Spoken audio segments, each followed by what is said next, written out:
Let's bring in Behnam Ben Taleblu from the Foundation for the Defense of Democracies. Good evening to you and welcome back to the show. We've been talking here about the fact that everybody is worried about an escalation, like everybody around the world. And the question to you is, will the Iranians succumb to pressure? What's your guess? Great to be with you. It depends on what kind of pressure. Obviously, right now you have the Biden administration trying to push to de-escalate things in the region. The problem is that mission to de-escalate basically hurts the Biden administration's other mission in the region, which is to restore deterrence, or to bolster deterrence for Israel, bolster deterrence for America, make sure that forces are protected in the region. So this is a contradictory mission. And this basically pressures, or actually eerily incentivizes, the Islamic Republic to take more escalatory or more overt military action. So this is, in my view, a big problem. The second, of course, is that you've had much less of a diplomatic fury than before April 13 and 14. You've had a meeting with the head of Russia's NSC. You've had a Belarusian air defense official, I think, and you had the foreign minister of Jordan, most notably, all in Tehran over the past few days. But minus foreign minister Safadi, I think the rest of the forces there don't mind a little bit more Iranian kinetic action. And I think right now we have to be asking ourselves, is it a matter of when or if? And I certainly think it's a matter of when the regime will again go to use overt military tools against Israel. Yeah, Behnam, stay with us. Dan, you want to react to that? Look, I fully agree that deterrence is essential. But if Iran is, in effect, deterred by threats or by cajoling or by whatever means from carrying through a major escalation, the resulting in de-escalation, is that not deterrence? Because they've been deterred. I think that would be the way to resolve the contradiction. Am I wrong? Yeah, I think Shiri is encouraged by the American reaction, right? I am encouraged, but look, I mean, having said that, you know, I don't believe this de-escalation is because of diplomacy. I think it's because they brought in U.S. presence, and I think that should remain as a deterrence to further escalation. And this is something that we've seen this administration and previous administrations actually move away from, moving the U.S. out of the Middle East for various reasons. And in a way, it's part of why we are where we are. I would add, if this is a model for future activity here, the diplomacy, warfare, you know, two sides of the same thing. If Iran was deterred by what in effect is a big stick, then I do believe that is the exact strategy that Ben is advocating. I think the contradiction is resolved by the nature of the deterrence. The U.S. moved a lot of heavy machinery in here and probably made some threats. Right. Behnam, I have a question, actually. It sounds like some folks are kind of prematurely taking a victory lap. I don't see the Iranians standing down. And across Iranian newspapers last week and this week, the word was bloodlust.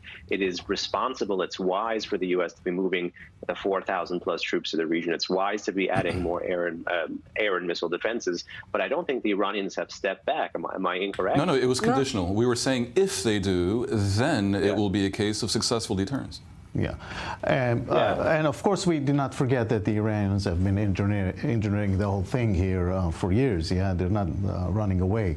But, you know, we've been talking for a long time, Behnam, about the United States abandoning the Middle East. They are not interested anymore. They're gone. But they're back. You got to give it, you know, you got to give them this at least. So it really depends on how you define success here. For instance, the Defense Department might say, despite the peaks and troughs of the U.S. force presence changing over the past 10 to 15 years in the Middle East, one thing that they may look to as a constant is the desire to actually push for integrated air and missile defense. And that is one of the constants from the Obama administration, the Trump administration, the Biden administration. And that constant was on full display between April 13 and April 14, where the U.S. was able to put a coalition together, make it interoperable and integrated, as well as actually take advantage of the fact that the U.S. could still control or help others patrol the airspace between Iran and Israel, essentially downing every single drone that was fired from the regime.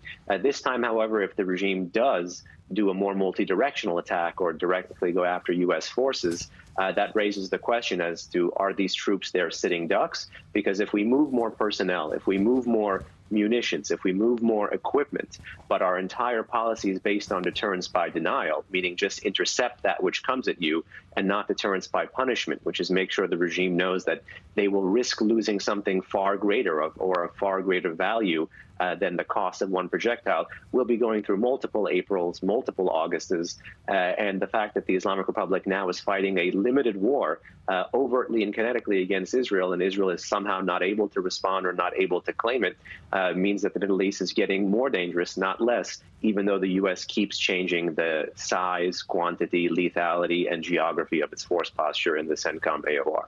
Yeah, Dan? I mean, I fully agree. Israel's passivity vis-a-vis all its fronts, except for Gaza, is basically ridiculous and unfair to Israel. The world that demands that passivity, as I've said before, should become involved. That said, for Israel to ask for this global involvement requires Israel to be reasonable on the one front where it's active, and that's Gaza. I think everything here is connected, and Israel's weakness vis-a-vis Iran comes from what I believe to be its unwise policy in Gaza. Right. Behnam, I want to ask you about Saudi Arabia. Apparently, the acting foreign minister of Iran is there today. Strange relations between the two, Saudi Arabia and Iran. What would the Saudis tell Iran right now, in your opinion? It's possible that the Saudis have either their own or a variant of the existing message that the Jordanian foreign minister gave them, which is an organic call for de-escalation as they perceive it, but also potentially could be carrying an American message as well.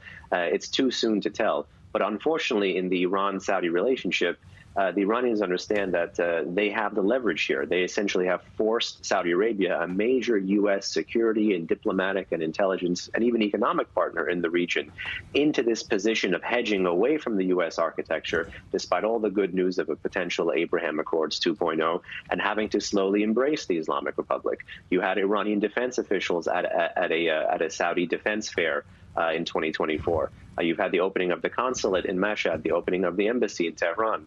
And you even had comments by Saudi officials about desiring to invest financially in the Islamic Republic, which is not a wise fiscal decision.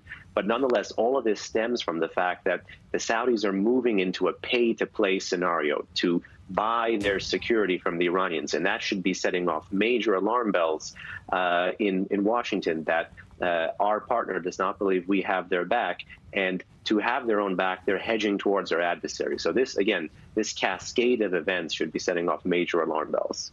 All right, Behnam, thank you very much for your perspective tonight. Thank you.